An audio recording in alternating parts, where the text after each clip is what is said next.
and over the previous few days. What's it been like in your life, first of all?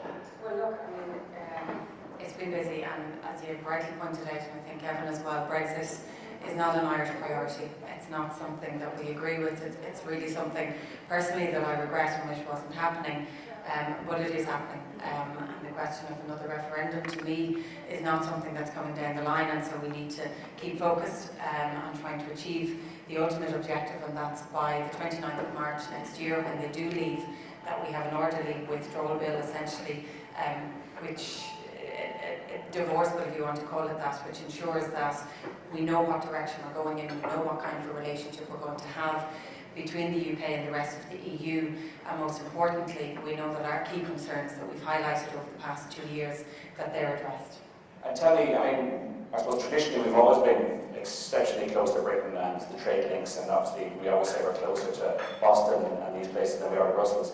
How full square are the EU behind us now? I mean, are they our best buddies right now, and they're going to stand with us for the rest of the journey? Well, I mean, I think we'd all agree we want to keep that close relationship with the UK. While it's been a tumultuous relationship maybe over the years, they are our closest neighbour, they are our closest ally, and even around the European table, we share so much in common, from our economy to key areas. And so I think moving forward, what we want and what we said from the outset is that we want the closest possible relationship, but also in identifying our priorities and the concerns that we have, from protecting the peace process, the Good Friday Agreement, making sure that we return to no kind of a border, any kind of physical infrastructure or otherwise on our island, protecting the common travel area, which is important for people to be able to travel, to live, to work, and even to avail of the various different social supports. In order to do that, we need to have the support of the EU, and we've had that support throughout, and basically our concerns have become their concerns, and I think that's apparent in what we've achieved in the last You guys just very much out across now. Well, really, I mean, it's been a difficult 2 years, as I said. From the very outset, we identified what our key priorities were. It was to protect the peace process, to ensure that we did not return to a hard border, that we protected the common travel area, that we ensured the cooperation north and south continued, but also that our all-island economy was protected. The way in which we set out to do that, essentially, as I've said, was to make sure that our concerns and our priorities became those of the EU. And from the very early stages, the negotiating priorities turned into 3 in the first phase. That was to ensure that we have a financial settlement, and this is important for us as well, because the EU budget spans over 7 years. Commitments were given in the various different programmes, from our CAP to Horizon 2020 to our Erasmus programme for our students, and if they leave early, obviously there's going to be a gap in the budget without an agreement as to what they were going to continue to pay. So that was one thing. The second was in the area of citizens' rights, and this is not just for UK citizens living in the rest of the EU, but also EU citizens living in the UK, and that goes for Northern Ireland as well. Thirdly then were the Irish issues, which I've just outlined, and I think from last December an agreement was reached on those 3 key areas in principle. What we needed to do then after that, and what we've been trying to do for the past year, is to take those commitments, to translate them in a legally operable text. So come the end of March next year, we know the direction we're going, we have a legal text which underpins all of these concerns that we've raised, and that we can move forward and start dealing with the future relationship. And when it comes down to all of this, what we want to do is to actually address all of these issues and these concerns through a future relationship, one that is close, one that is strong, and one that allows us to never use the backstop, a word that has become, I think, embedded in people's psyche at this stage, but that we never use it, and that moving forward we can have that close relationship and that we maintain all of those. But what was agreed essentially in the last 2 days, and I think that's what people are probably interested to hear, essentially what we agreed last December in terms of all of these concerns has been translated into legal text. That includes the transition period, which was agreed subsequently, and which is important for everybody here, because it means that once Brexit takes place, you have a period of time to adjust your business, to understand what the changes are going to be, and that period ends at the end of 2020. That text was agreed 2 days ago by the EU and the UK negotiating teams.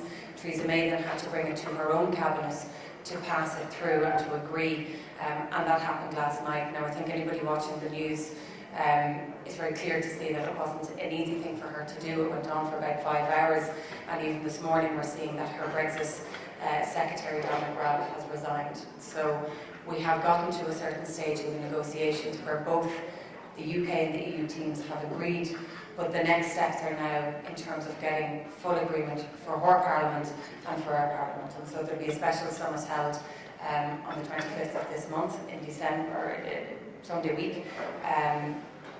I don't think there'll be any challenges from the EU side.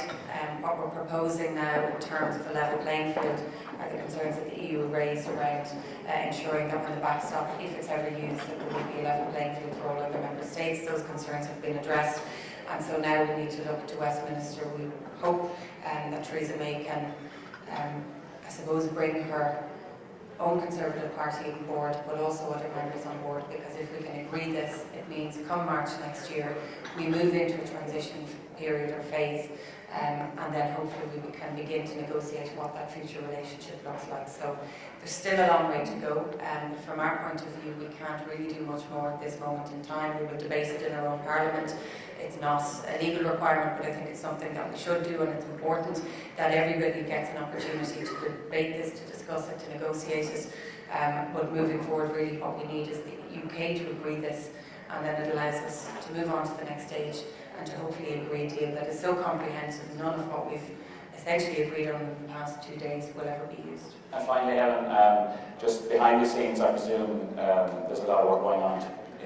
There's a kind of a period of uncertainty happening right now. There's a lot of work going on behind to protect trade, exports, create new markets abroad?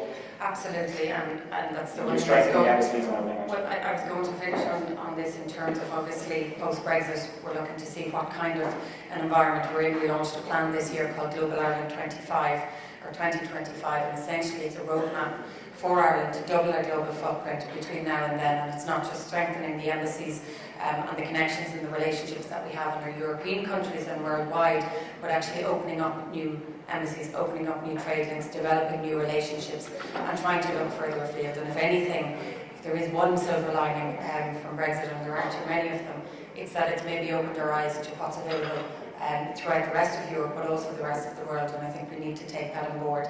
But if I could say one thing, obviously it's important that we reach the agreement last night. As I said, there's still a lot of work to do, and for us, in terms of being Brexit prepared, that's still ongoing. So even with the best possible outcome, the closest relationship, there will be some changes. The proposal of a shared customs territory as part of the backstop is important, because it not only means that there won't be no checks or tariffs from Northern Ireland to the rest of the UK, but it minimises those changes in terms of our east-west relationship, which is extremely important. But there will still be changes. So in terms of our Brexit preparedness, we've had a roadshow for the past month. There's another event taking place in Limerick, in Waterford, in Donegal, for those of you who haven't gotten to them before.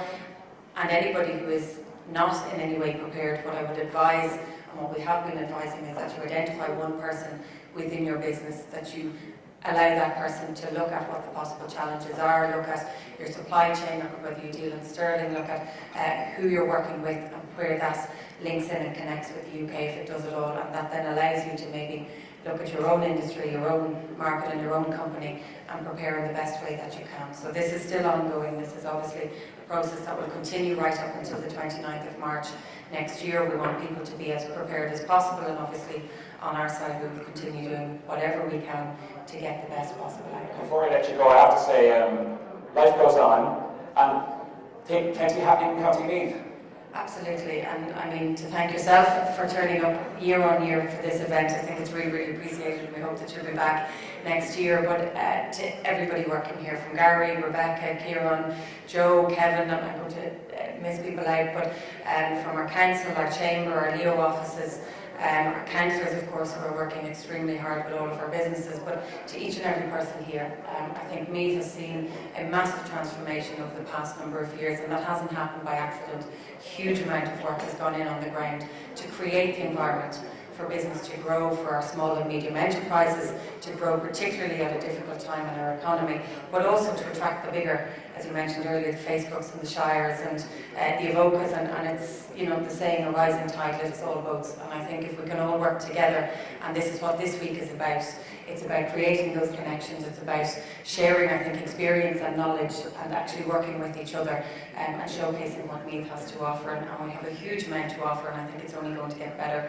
We want people to live in Meath, but we also want them to work in Meath and not have to get out and drive to Dublin or further afield, and obviously that's what this is about. So well done to everybody, and obviously it's great to be here this morning. Minister, well done to you, and we really appreciate you taking your time out today, because we know you have to race back to Cabinet and you've got all meetings and all debates on all day, so thanks very much for your time. Ladies and gentlemen, please, warm round of applause.